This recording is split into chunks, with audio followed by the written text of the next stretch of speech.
guys, assalamu alaikum, it's Jenna G. Welcome back to my channel and welcome back to my kitchen for another cooking video. In today's video, we are going to be preparing Trini style Dasheen bush bhaji with saltfish.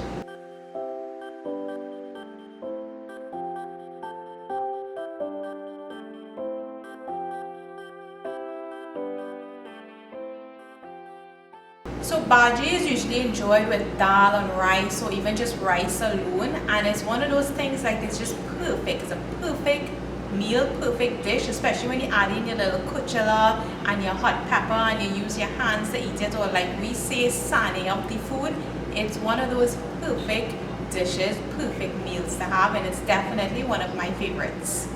So to make this dish, this bhaji dish, we usually use this. This is what we call callaloo bush or dasheen bush, or you also call it taro leaves as well. And you can actually use this to make other traditional Trini dishes such as bhaji rice and even callaloo. I have videos up on my channel with those things, so I'll post the links down below so you guys could go check them out. So the other ingredients we need for this particular dish would be the saltfish, the coconut milk, onions, garlic, hot peppers, some water, and also some oil for cooking. So the coconut milk, if you do have the fresh coconut milk, that will of course be better, or even the canned coconut milk, but if you don't, you can also use the powdered coconut milk. To start off, I'm going to put the saltfish to boil for a few minutes to help get rid of any of the excess salt in it. The length of time it can take for this to boil will of course depend on the type of saltfish. I've bought saltfish before and it took no time, and sometimes it took very long. So it really depends on the type of saltfish and where you get it from. Normally what I would do is just taste it after about 5 to 10 minutes or so, and then depending on how salty that piece is, I'll know exactly how much longer I need to boil it for. While that is boiling, I'm going to prepare the dasheen bush. So I've already washed it, so all I'm going to be doing now is removing the leaves from the stems, and I'm going to cut them into fine pieces. Now this just helps to cook it faster, so I like to cut them as small as possible. I'm also going to be using the stems. Some people prefer to peel the stems, but for me I actually don't peel them, so this part is really up to you. I'm also going to be cutting the stems into small pieces as well.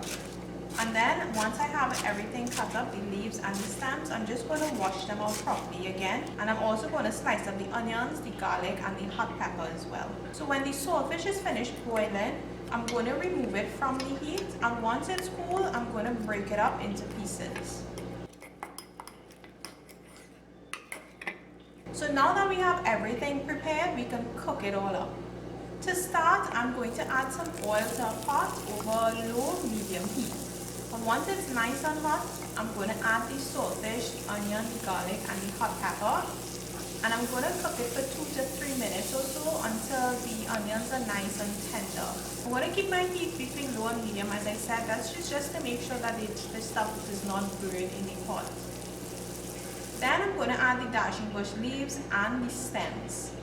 So I'm going to turn down the heat to low, and I'm just going to cover the pot for a few minutes until the leaves melt down a bit. Once they're all melted, I'm going to add in the coconut milk, and I'm going to let that cook until the stems and the leaves are very soft and soft enough to crush, and most of that liquid has evaporated. So what I'm going to do is just cover the pot for about 10 minutes or so, and this will just help the dasheen bush to cook faster. And then after 10 minutes, I'm going to remove the cover and let it cook without the cover on it until most of that liquid is gone. So once the dasheen bush leaves and the stems are nice and soft, I'm going to be using a potato masher and just mash everything up so you can get a smoother consistency. And at this point, you can taste it, and if you need to add salt, you can go ahead and add the salt. But the saltfish that we use in this video should provide enough of that salt needed, unless of course it was overboiled. So in that case, you can also add some salt. So there we have it, guys, our bhaji and saltfish, and of course dal and rice, the kuchala to go with it, and not forgetting that hot pepper as well. Truly a delicious traditional Trini dish for you guys. So normally when I am making bhaji, I actually don't use coconut milk in it. I actually have a video up on that as well, so I will post the link for that down below so you guys could go check it out. Usually my preference without the coconut milk, but of course it's definitely up to you guys. So I hope you guys enjoyed this bhaji with saltfish video. Of course, if you did enjoy it, please give it a big thumbs up, and of course share with all your friends and your family. Also be sure to try out this dish, this recipe, if you've never had bhaji with saltfish, a traditional Trini style dish that you guys will definitely enjoy. Don't forget to also check out my other bhaji recipe or video that is up where I did not use the coconut milk in it. Be sure to check that out as well, and of course share the videos with your friends and your family. So as always guys, thank you so much for watching. Your appreciated support and love is always very much appreciated. I will see you guys in my next video.